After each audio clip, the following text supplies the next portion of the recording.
Good morning, Har Har Mahadev. સ્વાગત છે મારા ન્યૂ બ્લોગમાં. તો જુઓ ગાઈઝ, વરસાદ તો આવી ગયો. રાતનો વરસાદ ચાલુ જ છે.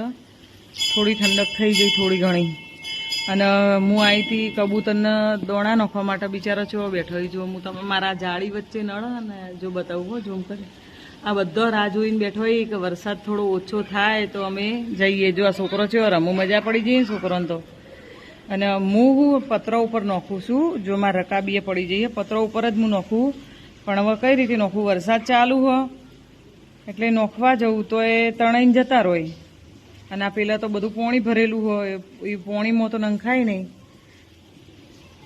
તો કેટલો બધો ઇંતજાર હ જુઓ તો જ્યારે વરસાદ બંધ થાય તો અમને કોક ખાવા મળો. તો ગાઈસ, તમે પણ આ રીતે એમનો વરસાદ જતો રહે તો આવી રીતે બધોય હવના ધાબા ઉપર જઈને દોણા નોખી આવજો. આ લોકો રાહ જોઈને બેઠા હોય છે, એમને નિરાશ નહીં કરવાના.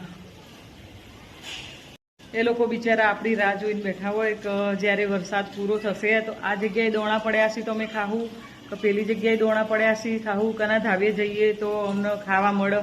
હું નક્કી કર્યું કે હમણાં હાલ જેવો વરસાદ રહી જાય ને તરત જ આ થેલી ભરીને હોય કે દોણા પડ્યા રકાબી ભરીને નાખી દઉં. અત્યારે મેં એક મુઠ્ઠી નાખ્યા પણ મને ખબર જ તણાઈ જશે અને એ લોકો ખાવાય નહીં આવું. આપણે આંચલને ઉઠાડીએ. હો આંચલ, એ આંચલ, આંચલ, એ આંચલ, આંચલ ઉઠો બેટા. હેડો હો ઓ ઉઠ. હે 5 મિનિટ? હાલ ઘડિયાળમાં કેટલા વાગેલા તને ખબર હે? હા, ઉભી રે બતાવું. આમ જોઈ લે, 9:30 9:10 થવા આયા. આ ચાલ 9:30 ઉપર ભાઈ આવી ગયો છે ટ્યુશન થી. પલડી રહ્યો.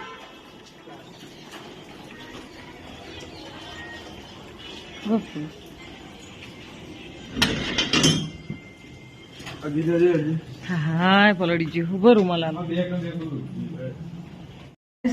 વરસાદ થોડો રહી ગયો. હા, આ નોખ્યા. વરસાદ થોડો રહી ગયો. જો બિચારો ખાવા આવી જાય. આ પાડી ઉપર કાયમ નોખે ને તે દેખાય. આવી ગયો ને, હે આવ્યો જુઓ. હવે આપણે એ પણ નોખી દઈએ. પ્લાસ્ટિકની થેલી ભરીને લાવું ને, ચોખા ઘઉં બાજરી બધું મિક્સ કરું. મારે તો આ જાળીથી જતું નહીં, વાટકી કે એવું કોઈ જતું નહીં. રકાબી રાખવી પડે. એક રકાબી જ પડી જઈએ પણ લેવા કેવી રીતે જાઓ? હવે આવી જાય. અમારે કાચબો જુઓ. હું એક વાત કહું, મને હે ને આવો કાચબો હ, પોપટ છે, પછી ડોગ હ, મને આ પશુ પક્ષીથી વધારે પડતો પ્રેમ હ. ઓછું આલ્યું હોય, વધારે આલ્યું હોય, ભૂલી ગયો હોય. અને આ લોકો આપણો એટલો પ્રેમ કરતો હોય ને કે મને માણસ કરતા હોય ને આ લોકોનો પ્રેમ કરવો વધારે ગમે. એકવાર તમે ટ્રાય કરી જોજો. કોઈ બી ન, કે કોઈ છોકરી છોકરા હોય કે હા હોય તે હોય, કોઈ માણસનો પ્રેમ નહીં કરવાનો. આપણા બાળકો એ બરોબર હ, પણ નાની છોકરીઓ હોય ને તો હું એમ કહું, તમને એવો વિચાર આવે ને પ્રેમ કરવાનો તો તમે આવા જાનવરને તમે પ્રેમ કરજો. ડોગ લાવજો, પોપટ લાવજો બોલતો, ખીચકોલી પાડજો. તમારે જોવાનું. તો હું આજે છોકરી છોકરા ઉપર કહેવા જઈ રહ્યું કે કોઈ બી ન, તમે માણસને પ્રેમ કરશો ને તો 4 દાડા જ યાદ રાખશે. તમે ગમે એટલું રાખ્યું છે, ગમે એટલું રાખ્યું છે, બરોબર.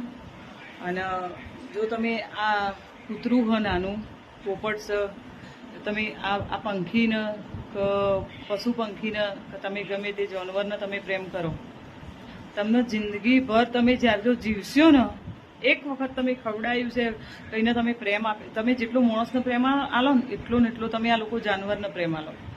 જિંદગીભર તમારું ગણ નહીં ભૂલે. અને તમારાથી દગો કરવાની એ તો વાત ભૂલી જવાની. તમને કદાચ કોઈક બહારથી કોઈ વ્યક્તિ તમને મારવા આવે ને, આજના વિડીયોમાં હું તમને ગમે ત્યારે બતાવું આખા દિવસમાં, કે તમને કોઈક મારવા આવે ને, તમારા ફેમિલી ઉપર કોઈ બી ને તમને મારવા આવે ને તો આ લોકો મારવા નહીં દેતા, પોતે માર ખાઈ લોય. મારી ટાઈસી હું જોઉં ને, અને હું ઘણો જ વનવરનું એવું જોઉં કે જેનો માલિક હોય ને, માલિક એ લોકો મારવા નહીં દેતા. અને તમે જોજો કે તમે કોઈ બી જગ્યાએ છોકરો છોકરી છે તમે મળવા જયા છો તો તમને 4 જણા મારવા આવશે ને તો અમુક વ્યક્તિઓ એકણથી ભાગી જશે, એવું એ બનતું હોય. અને આજકાલ ખૂન થઈ જતો હોય, આ હોય તે હોય, એટલે આ માણસમાં બધો ભેદભાવ ઉત્પન્ન થાય. આ લોકોનામાં ભેદભાવ ઉત્પન્ન નહીં થતો મૂંગા જાનવરમાં. એટલે પ્રેમ કરો ને તો આ લોકોને જ કરો તમે. હું તો એટલું જ કહું, વિનંતી અમારી એમ. ફિલ્ટર કેટલું મસ્ત જુઓ, આપણો મેકઅપ કરવાની જરૂર પડે, ખાલી ખોટા મેકઅપના ખર્ચા કરવા એના કરતા કેટલું મસ્ત ફિલ્ટર હે ને. મને તો આ ફિલ્ટર બહુ જ ગમે. પણ આપણે તૈયાર થઈએ ને આપણે મેકઅપ બેકઅપ ના કર્યું હોય ને તો જ આ ફિલ્ટરનો ઉપયોગ કરવા. હું તમને લાઇટમાં રહીને બતાવું હો. આ ઇન્સ્ટાગ્રામનું ફિલ્ટર જુઓ, સ્પ્રે બ્રે બધું આવી ગયું, લિપસ્ટિક હાઈલાઇટ બધું આવી ગયું આમાં. એટલું મસ્ત ફિલ્ટર હે ને, કોઈને જોતું હોય ને તો ઇન્સ્ટાગ્રામમાં છે. તો ગાઈઝ વાગી ગયા 3:30. આપણે માથું બાથું ઓઢાઈને થોડું તૈયાર કોક દિવસ થવું પડે, કોક દિવસ. રોજ તો તૈયાર થવું, ચોટલો વાળો ઘરમાં કંટાળો આવે. મારા વાળ એટલા જાડા ને હું ઘણી વાર ખુલ્લા રાખું તો મને કંટાળો આવી જાય. 3:30 થયા. હવે ચા બનાવીએ, ચા પીએ. અને જુઓ આંચલ ને ટાઈસી બે તો હજી ઊંઘ્યા જ છે. આંચલ જુઓ કંઈક સિરિયલ જેવું. જુઓ ટાઈસી ચેવી બેઠી ગયો તા પૂરી હેડ્યા, બધા થેલાન બેલાન ઉપાડીને જો એ તો પૂરી. હું આવીશું આશિયાના ઘરે. કંટાળો આવતો તો એકલીન ને એકલીન. આશિયા તો જો સીપા બેઠી ખંચા ઉપર બેઠી. તો ટાઈસુ મને મારવા નહીં દે તો ને ભાગ બીજામાં આવશે, બીજા બ્લોગમાં આવશે. બાય.